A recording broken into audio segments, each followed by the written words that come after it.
Have you ever stopped to think about what a perpetually broke, highly caffeinated university student and a young, hungry entrepreneur actually have in common?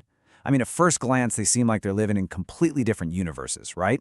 One's buried under a mountain of textbooks, fighting off sleep before a massive exam, and the other is out there navigating chaotic markets, chasing down clients, and sweating over profit margins. But if we peel back the layers, they're actually fighting the exact same battle. It's this relentless squeeze on a critical, strictly finite resource. For the student, that resource is time. For the post-grad entering the workforce, it's startup capital. Both of these scenarios force you into a corner where you literally have to make something out of practically nothing. As a student, you're operating with zero time. You have to create this incredibly strict schedule to budget your hours perfectly, just trying to squeeze maximum academic output from a 24-hour day. And here's the crazy part. Once you graduate, that exact same resource management muscle is exactly what you use when you're suddenly faced with zero capital. Creating a highly productive week out of thin air? Yeah, that perfectly translates into creating a real-world business with a $0 budget. Okay, let's dive into this. Welcome to This Explainer. Today, we're going to unpack the fascinating economics of scarcity. We'll look at how the exact same strategies you use to master your time in the classroom are the very frameworks that'll allow you to build a capital-light business out in the real world. So, here's our roadmap. First, the ultimate resource squeeze. Second, mastering the time economy. 3, strategies for academic success. 4, the startup capital gap. 5, capital-light business models. And finally, number 6, succeeding with what you have. Part 1. The ultimate resource squeeze. Why time and money rule everything. You know, the research literature on organizational management is perfectly, brutally clear on this. Time cannot be saved. You can't get more of it, and it absolutely cannot be replaced. Wasted time is time gone forever. You can't just stash time away in a savings account for a rainy day, right? It's a resource that literally must be spent the very instant you receive it.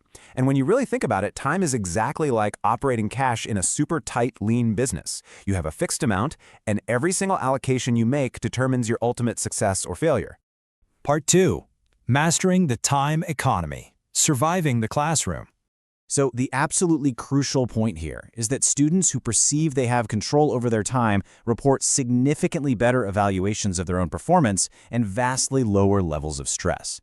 But how do you actually get that control? Well, you build a tactical toolkit.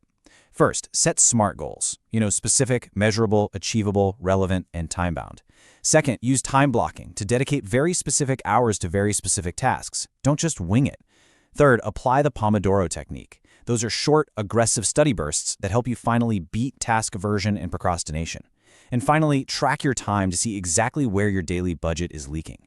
But okay, knowing these tools is one thing. How do you actually build an optimal schedule to lock in that success? Which brings us to part 3, strategies for academic success, building your schedule. These aren't just like good habits, they are evidence-based factors that completely dictate your academic output. You need to identify your peak performance times. Like, when is your brain actually firing on all cylinders? You absolutely must allocate specific durations to tasks so they don't just bleed out and ruin your entire day. You have to manufacture a distraction-free environment, intentionally schedule regular, short breaks to recharge, and of course, use digital tools to keep track of it all. Mastering this gives you that crucial perceived control over your day, and guess what? That control is exactly what you're going to need for the next phase of life. Let's zoom out and see how this builds over a timeline. So, you spend your university years mastering your hours. Then, bam, graduation hits, and you experience this massive resource shift. Suddenly, your primary constraint isn't just the hours in the day anymore. It becomes financial capital. You enter a workforce where mastering capital, or let's be real, the lack thereof, becomes your daily, inescapable reality. Part 4, the startup capital gap, the reality of the market. Let's look at Rwanda for a second. This is a country aggressively pushing towards a knowledge-based economy, right? But the unemployment rate for recent tertiary educated graduates is nearly 34%. For over a third of these highly educated young people, just walking into a traditional corporate job right out of school simply is not happening. And that traditional model of capital-intensive entrepreneurship, putting on a suit, going to a bank, pitching a business plan, and getting some massive loan to start a company, that is completely unfeasible for most. Compounding this is a genuinely staggering statistic. Over 90% of jobs in Rwanda exist in the informal workforce. Think about that. This forces highly educated, driven young professionals into necessity-driven micro-entrepreneurship. They literally have to rely on micro ventures and zero capital side hustles just to survive and supplement their income. They are rich in education and rich in time, but completely starved of financial capital. Part 5. Capital-light business models. Building without cash. Okay, so this is where we uncover a brilliant hack to the system. Researchers actually call it the capital-light opportunity architecture, which is a fancy way of saying it's the science of making do with available means. If you don't have money, you substitute it with what you do have. You leverage your human capital, meaning your education and your skills. You mobilize your social networks to access resources through pure, unadulterated trust. You exploit shared or idle assets instead of going out and buying new ones.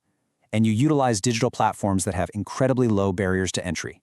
Now, to figure out which of these zero-capital ventures actually work in the real world, researchers rigorously appraise them using an evidence-weighted feasibility matrix. Basically, they score opportunities based on 6 vital criteria: how complex are the regulations, how intense are the required skills, how fast is the time to first revenue, what's the market access like, can it scale, and what is the actual value to the community. We are not talking about sketchy pyramid schemes or inspirational fluff here. We're talking about highly feasible, empirically proven business models. Let me give you an example of just how fast a low-barrier model can scale. By 2018, there were roughly 108,000 mobile money agents operating in Rwanda. Why? Because becoming an agent requires almost zero capital. The telecom companies provide all the branding. You basically just need a phone and a tiny e-float. And boom, you immediately tap into massive nationwide demand. It scores incredibly high on fast revenue and community value. Part 6. Succeeding with what you have. Real-world playbooks. All right, let's hit some micro case studies. First up, the digital freelancer. African now accounts for about 10% of the world's freelancers. If you've mastered your time in university, you likely have marketable skills: writing, graphic design, software development, whatever it is.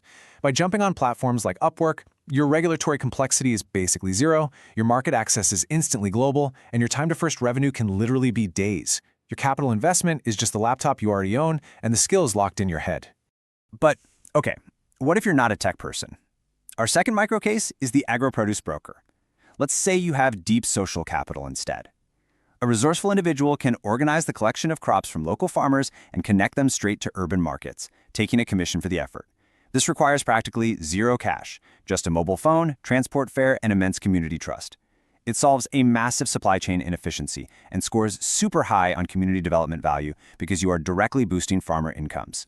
Our third case is the clean energy micro distributor. This is all about piggybacking on existing infrastructure.